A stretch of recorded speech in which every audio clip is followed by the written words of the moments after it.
భూపాలపల్లి జిల్లా కాళేశ్వరంలో మహాశివరాత్రి సందర్భంగా భక్తులు పోటెత్తారు. భక్తుల ముందు త్రివేణి సంగమ గోదావరి నదిలో పుణ్యస్నానాలు ఆచరించి స్వామివారిని దర్శించుకుని ప్రత్యేక పూజలు చేస్తున్నారు. అధికారులు భక్తుల కోసం ప్రత్యేక ఏర్పాట్లు చేశారు.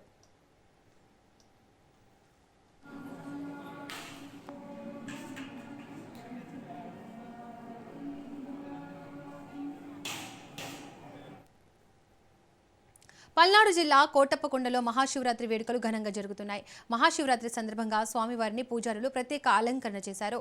నిత్రికోటేశ్వరుని స్వామిని కుటుంబ సభ్యులతో కలిసి ఎమ్మెల్యే చదలవాడ అరవింద్ బాబు దర్శించుకున్నారు. త్రికోటగిరులు శివనామస్మరణతో మార్మోగుతున్నాయి.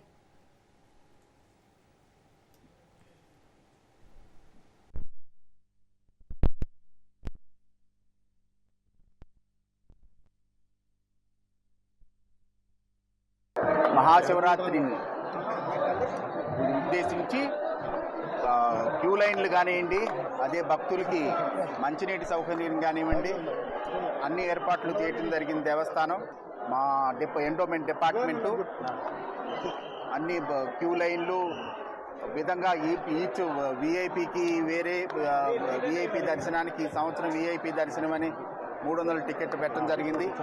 దానికి కూడా టైం స్లాట్లు ఇవ్వడం జరిగింది. ఆన్లైన్ టికెటింగే అది. అదేవిధంగా అభిషేకం, శీఘ్ర దర్శనం మరియు ఉచిత దర్శనం. ఉచిత దర్శనానికి పెద్ద క్యూ, ఎందుకంటే ఉచిత దర్శనానికి భక్తులు ఎక్కువ వస్తారు కాబట్టి ఉచిత దర్శనానికి పెద్ద క్యూ ఏర్పాటు చేయటం జరిగింది.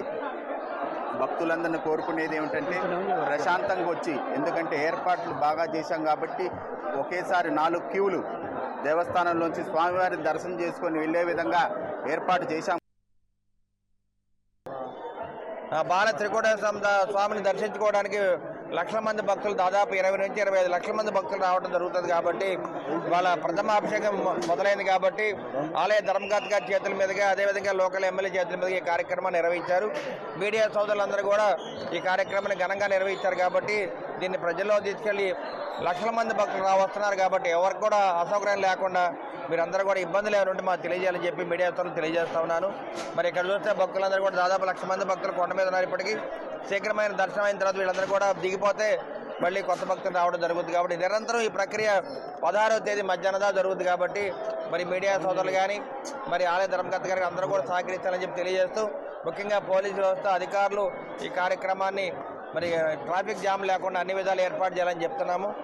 అదేవిధంగా భక్తులు ఎవరికి కూడా తాగునీరు సమస్య లేకుండా చిన్నపిల్లలకి పాలు, బిస్కెట్లు ఇవన్నీ కూడా ఏర్పాటు చేయడం జరిగింది. కాబట్టి అందరం కూడా ఈ పండుగని ఘనంగా చేసుకుందామని చెప్పి తెలియజేస్తూ, ఆంధ్ర రాష్ట్రం మొత్తం మీద కూడా ఇంతమంది భక్తులు వచ్చే పండుగ ఎక్కడా లేదు.